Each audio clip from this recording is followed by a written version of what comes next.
Лайк басқандан неге аяйсыздар? Саусақтарыңыз 10 тонна болса да бісміллә деп көтеріп, лайк басып бермейсіздер ма? Комментарий жазып. Ана өзінде бизнесі жоқ бизнесмен. Ахметбек Нұрсила дейтін бір сұмырай бар ғой.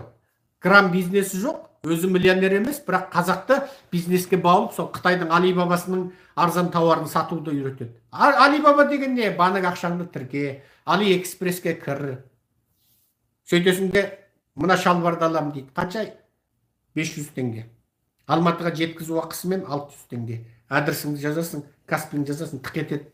Алиэкспресс өзіңе әкеліп береді. 600 теңгеге шалбар аласың. Барахолкаға барсаң 2,5 теңге. Кімнің үйрететіні сол? Робот компания бар. Бір роботы бар ма екен? Жоқ. Өтірік. Ол Рахат Әлиевтің кезінде Рахатпен істес болып, алаяқ болып, ию-ғию болып, артынан қудаланып, Қытайға барып, 3 жыл Қытайда қаржы пирамидасы технологиясын үйреніп келген адам.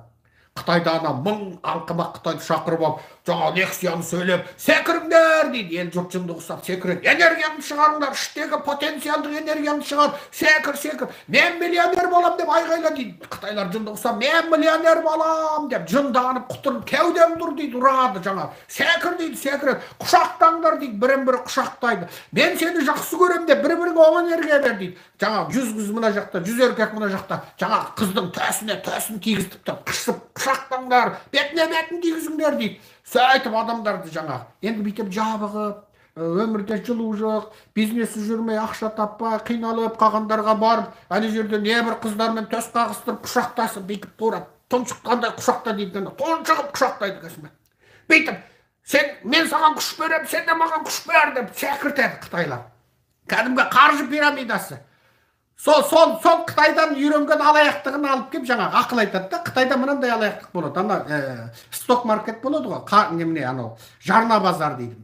Биржа дейді орыстар. Жарна базар. Кәдімгі Алибабаның жарнасы, Гуглдың жарнасы, Фейсбуктың жарнасы, ана корпорацияның, мына корпорацияның, мына өліп жатқан тауардың жарнасы, мысалы қойдың сатып аласың. Ана жарна көтерілгенде сенікі табыс табасың. Аман түссе сен зиян шегесің. Былайша айтқанда сен салымшы боласың. Яғни өзің жаңағындай өзің білетін жерге салымшы боласың. Егер сен соның барып жаңа 15-20% жарнасын сатып алсаң, мысалы бір миллиардер корпорация, сен онда соның кәдімгі басшылық алқасына жұмысқа кіресің. Ал сенікі жай ұсақ жарна болса, ол ұсақ жарна болып, сонымен бірге олар пайда тапқанда сен содан үлес алып отырасың. Мысалы, сол кезде жаңа Қытайда мынандай алаяқтар пайда болды. Ол алады 100 адамды айтады, мына жарна өседі деп қояды. 100 адамдық ұйымға айтады, мына жарна өспейді дейді.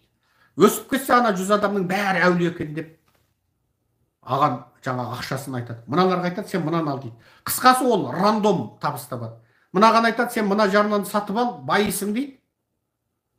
Мынаған айтады, мына жарнаны сатып ал дейді. Екеуінің де өсіп кетсе, екеуі де 200 адамда разы болып, жаңағы төлеген ақшамыз тегін кетпеп дейді. Ал біреу өсіп, біреу қасы айтады, ана жаққа айтқаным өсті міне дейді. Қысқасы сол, адамдарға ақыл айтып, құлақтан теуіп, құлағына лапша іліп, жаңа ақыл айтып ақша жасайды. Қазір мына ақыл сатып ақша жасайтын алаяқ қазақ көбейіп кетті ғой. Анау бір ақыныңды ақыл сатып кетті. Анау бір жаңағы оқаби сектаңда психолог болып ақыл сатып ақша. Осы қазір елдің бәрі ақыл сатып кетті да, білмеймін.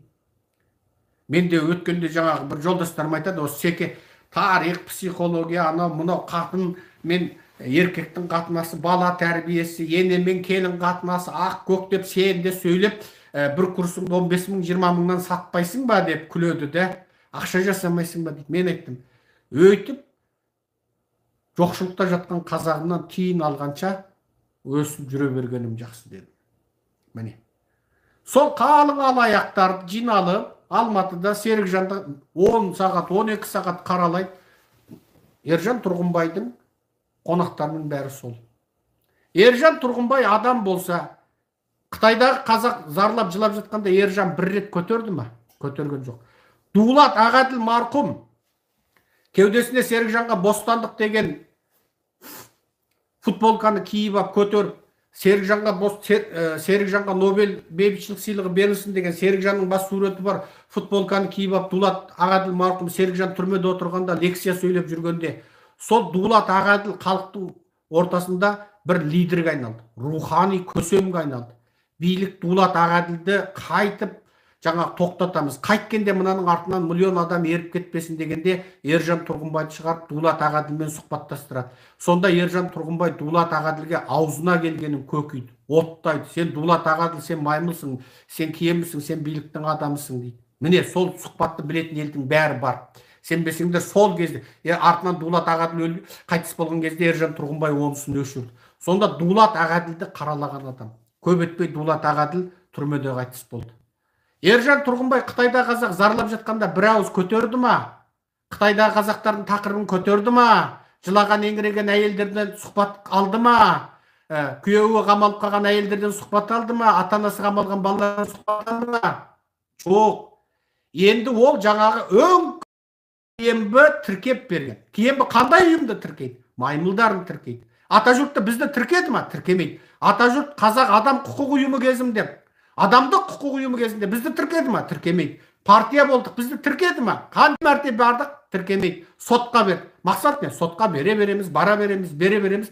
Биліктің өтірік жаңа Қазақстанның өтірік демократиясын әшкерелейміз. Ал Ержан Тұрғынбай билік тіркеп берген, Ербол Дәулетбекпен билік тіркеп берген Қыдырәлі Оразды неге шақыра береді? Киембі.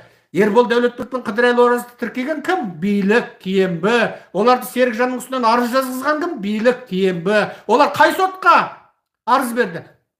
Зұлым диктатор қазақтың сотына арыз берді. Зұлым диктатор қазақтың сотына арыз берді. Ал қазақтың сотының қолымен Серікжанның үстіне қылмыстық іс қозғатқан адамды Ержан Тұрғынбай шақырып каналында сұхбат алады. Енді Ержан Тұрғынбай Киембі болмай, кім Киембі? Айтыңдаршы. Ержан Тұрғынбайдың маймыл екендігін марқұм Жасарал Қуанышәлі бүкіл Фейсбугында ашты. Оны ашып әшкерелеп тастады.